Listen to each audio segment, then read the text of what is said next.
This is the VOA Special English Agriculture Report. 2010 was a good year for American farmers. They earned an estimated $82 billion. That is almost one-third more than they earned last year. And it is 26% higher than the 10-year average. The numbers are from the Economic Research Service at the Department of Agriculture. They represent net farm income, a measure of profitability of farm operations. Values for grain and oilseed crops are up about 3% from last year. The value of animal production is up by almost 7%.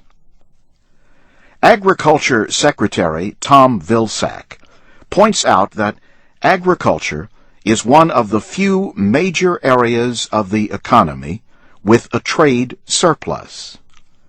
A surplus of $41 billion is predicted in 2011. That would be an increase of almost $18 billion from this year. At the same time, farm exports are expected to break the all-time high set in 2008. The Agriculture Department says exports in this coming year could top $126 billion. The largest buyer of agricultural products is expected to be Canada. But farm exports to China are predicted to come within $500 million of Canadian purchases. Secretary Vilsack says countries in Southeast Asia and the Middle East are also buying more from American farmers. Poor growing conditions overseas played an important part in higher prices for American crops this year. Charlotte Hebebrand is Chief Executive of the International Food and Agricultural Trade Policy Council in Washington.